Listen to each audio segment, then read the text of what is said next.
તો સુરતના ખડોદરા વિસ્તારમાં આગની ઘટના સામે આવી છે। ખડોદરાના પ્લોટ નંબર 34માં ભીષણ આગ લાગતા અફરાતફરી મચી હતી। સ્પેર પાર્ટના ગોડાઉનમાં આગ લાગી હતી। આગના કારણે સંપૂર્ણ માલ બળીને ખાખ થઈ ગયો। ફાયરની ગાડીઓ ઘટના સ્થળે દોડી આવી પાણીનો મારો ચલાવીને આગ પર સંપૂર્ણપણે કાબુ મેળવ્યો છે।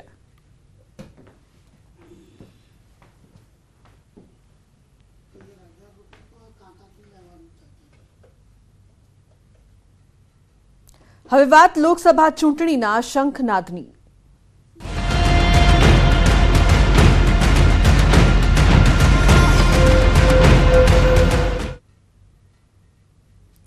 તો અમદાવાદની ધરતી પરથી જેપી નડ્ડાએ વિપક્ષ પર આકરા પ્રહાર કર્યા છે। ઇન્ડિયા ગઠબંધન પર જેપી નડ્ડાએ પ્રહાર કરતા કહ્યું છે કે આ ગઠબંધન પરિવારવાદવાળી છે। પરિવારને બચાવવા માટે તેઓ એક થયા છે।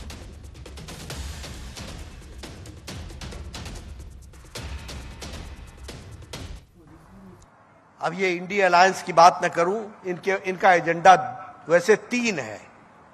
पहला एजेंडा है परिवार बचाओ, दूसरा एजेंडा है प्रॉपर्टी बचाओ और तीसरा एजेंडा है भ्रष्टाचार के आरोपों से बचो। अब बचेंगे कैसे? मोदी जी ने तो लाल किले के प्राचीर से कहा एक भी बेईमान बचेगा नहीं। આ ઉપરાંત નડ્ડાએ સીઆર પાટીલ અને ભૂપેન્દ્ર પટેલને એટલે અભિનંદન આપ્યા। સાથે જ ભાજપ ફર્સ્ટ, ગુજરાત ફર્સ્ટ અને પ્રધાનમંત્રીના નેતૃત્વમાં ઇન્ડિયા ફર્સ્ટનો નારો પણ આપ્યો।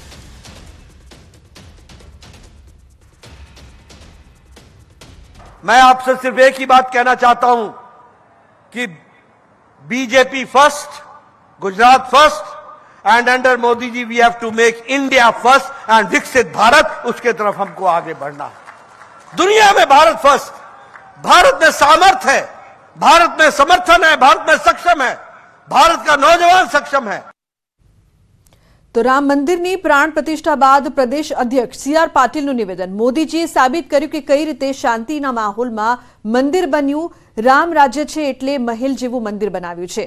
ટેન્ટમાંથી ભગવાન રામ મહેલમાં બિરાજ્યા છે। મોદી સાહેબે સાબિત કર્યું છે કે આખા દેશના લોકોની અપેક્ષા હતી કે આ મંદિર બનવું જોઈએ, એ એમણે બનાવ્યું છે। ભગવાન રામની આપણે વાત કરીએ છીએ તો રામ ભગવાન હતા એ તો આપણે માનીએ છીએ, પણ સાથે સાથે રામ એ રાજા પણ હતા। તો રાજાને શોભે, રાજાને તો મહેલ શોભે। હમણાં સુધી તો રાજા એ તો ટેન્ટમાં હતા। મોદી સાહેબે એમને આખા દુનિયામાં જે કોઈ મંદિરો બન્યા છે એમાં સર્વશ્રેષ્ઠ મંદિરો છે એને લાઈનમાં રામ મંદિરને લાવીને મૂક્યું છે। એવું સરસ મંદિર જે લોકો ત્યાં કાલે પહોંચ્યા એમણે જે ફોન પર વાત કરી કે આપણે જે ટીવી પર લાઈવ જોયું છે એના એવો લાગે છે કે આપણી અપેક્ષા કરતાં પણ ખૂબ સુંદર એ મંદિરનું નિર્માણ થયું છે।